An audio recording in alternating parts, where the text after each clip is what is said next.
Hello मेरे photons, कैसे आप सब? उम्मीद है बेहतर हैं, स्वस्थ और मन लगाकर पढ़ाई कर रहे होंगे। अगर आपके पास थोड़ा समय हो इस वीडियो को पूरा देखने का, तो आइए जरा समय पर कुछ बात की जाए। समय, टाइम, व्हाट इज टाइम?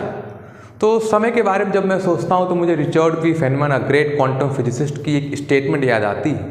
उन्होंने एक कथन, उनका एक बात है, उन्होंने कहा था कि when nothing happens time happens. जब कुछ नहीं होता है तो समय होता है। इसको अगर आपको समझाना हो, मैं समझे इसको, अगर समझना हो, जब आप खाली बैठते हैं तो क्या कहते हैं? टाइम ही टाइम है, पूरा समय ही समय है मेरे पास। तो आप जब कुछ नहीं कर रहे होते समय होता है, और जब बिजी होते तो क्या कहते हैं? समय नहीं है मेरे पास।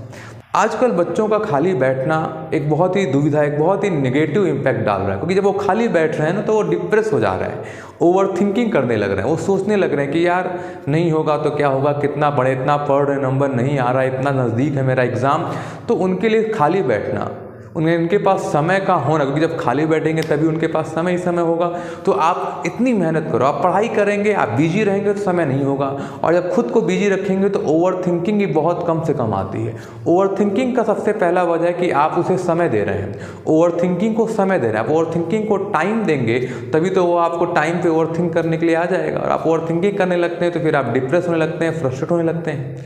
तो समय, आप खाली बैठेंगे तो समय समय होगा, और बिजी होंगे और समय नहीं होगा। और बिजी इस तरह होंगे कि आपके पास ओवरथिंक करने का समय नहीं होगा, डिप्रेस होने का समय नहीं होगा, एक्स्ट्रा फालतू सोचने का समय नहीं होगा, डाइवर्जेंस के बारे में देखने का, जानने का समय नहीं होगा। अगर खुद को आप एक तरफ अलाइन कर लें, अपने को आप एजुकेशन की तरफ पूरी तरह से बेंड कर लें, अगर आप हर वक्त अपनी पढ़ाई को लेकर सोच रहे हैं, कर रहे हैं, तो फिर ये ठीक है। कितना पढ़ें, कैसे पढ़ें, दैट इज़ गुड। पर नहीं पढ़े, पढ़ने के बाद भी कुछ ना हुआ, फेल हो गया, सफल हो गए, लोग क्या कहेंगे, ये ओवर थिंकिंग है।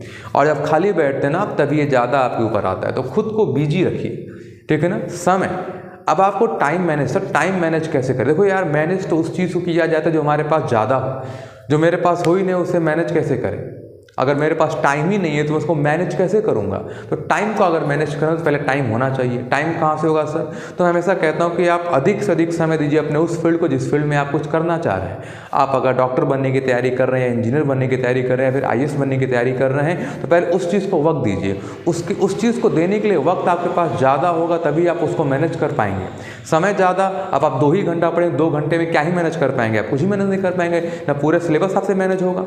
आपके पास 8-9 घंटे होंगे अपने उस फील्ड के लिए, 10 घंटे उस फील्ड के लिए होंगे, तब ना आप उसे मैनेज करेंगे। बिकॉज समय होगा तभी समय मैनेज होगा। जो चीज़ होती नहीं उसको मैनेज कैसे किया जाए? तो टाइम मैनेजमेंट का सबसे पहला रूल है कि टाइम होना चाहिए। टाइम निकालिए। इंस्टाग्राम, फेसबुक, जहाँ आप फालतू समय गुजार रहे हैं, जहाँ पे आपका कोई आउटपुट नहीं आ रहा, आप जो बनने वाले उसमें कोई मदद नहीं मिलने वाली हो, तो ऐसी जगहों से आप पहले हटिए, भागिए। कोई मतलब नहीं इस चीज़ का। आप फ़ोन इस्तेमाल कीजिए, लेकिन तब जब उसका आपको आउटपुट हो।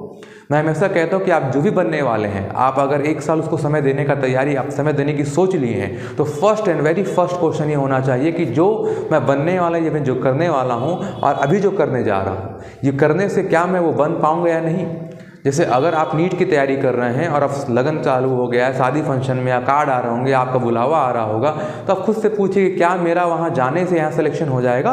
अगर जवाब है हाँ तो जाइए, शौक से जाइए। और अगर आंसर है कि नहीं, वहाँ जाने सिलेक्शन नहीं होगा और वेस्ट होगा और नंबर कम हो जाएगा, तो मत जाइए। तो ये क्वेश्चन मन में बांध लीजिए। कुछ भी करने से पहले ये खुद से पूछिए कि क्या ये करने से सिलेक्शन होगा या नहीं होगा। अगर आंसर हाँ है तो यस, नो डाउट, जाइए कीजिए। और अगर आंसर ना है तो फिर मत कीजिए, ठीक है। तो टाइम मैनेजमेंट, जैसे मैंने कहा कि पहला रूल मैंने क्लियर किया आपको कि समय होना चाहिए। और दूसरा, कहीं समय देने जा रहे हैं एजुकेशन के अलावा, तो आस्क योरसेल्फ कि ये करने से कोई प्रॉफिट है, आउटपुट है, सिलेक्शन होगा कि नहीं होगा। और अगर नहीं है तो वहाँ अपना समय वेस्ट मत कीजिए। आप फ़ोन ही चला रहे हैं तो फ़ोन खोलने से पहले सोच लीजिएगा, अगर फ़ोन चलाने जा रहा हूँ तो क्या इसको चलाने से कुछ ऐसा मैं इसमें पढ़ सकता हूँ, देख सकते सिलेक्शन हो? अगर हाँ तो यस। और अगर फालतू इंस्टाग्राम देखने जा रहे हैं तो उस फ़ोन को किनारे रख दीजिए। 1 साल का आपको डिसिप्लिन मेंटेन करना होगा, और इसी से आप टाइम मैनेज करना भी सीख जाएंगे।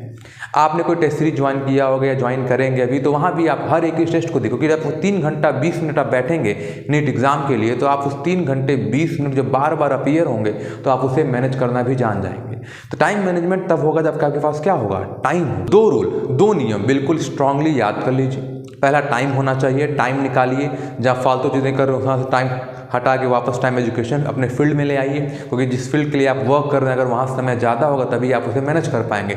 और दूसरा, कुछ भी करने से पहले आपको पूछे कि यहाँ जहाँ मैं समय देने जा रहा हूँ क्या उससे मेरा आउटपुट अच्छा आएगा, सिलेक्शन होगा, जो मैं बनना चाहता हूँ बन पाऊँगा या नहीं। और अगर उसका आंसर है नो तो वहाँ समय मत दीजिए और वापस आइए अपने फील्ड पर और अपना काम कीजिए।